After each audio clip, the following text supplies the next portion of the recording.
কুরআনুল কারীমে সর্বশ্রেষ্ঠ দোয়া। রব্বানা আতিনা ফিদ দুনিয়া হাসানা ওয়া ফিল আখিরাতি হাসানা ওয়া কিনা আযাবান নার। আসসালামু আলাইকুম।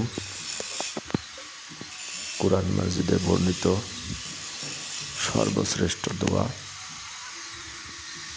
রব্বানা আতিনা ফিদ দুনিয়া হাসানা ওয়া ফিল আখিরাতি হাসানা ওয়া কিনা আযাবান নার। অর্থ, হে আল্লাহ, দুনিয়াতে আমার কল্যাণ দান করুন, আখিরাতেও আমাকে কল্যাণ দান করুন এবং জাহান্নামের কঠিন আযাব থেকে আমাকে রক্ষা করুন। পুরা রমজান মাস জুড়ে আসুন আমরা এই দোয়ার বেশি বেশি আমল করি।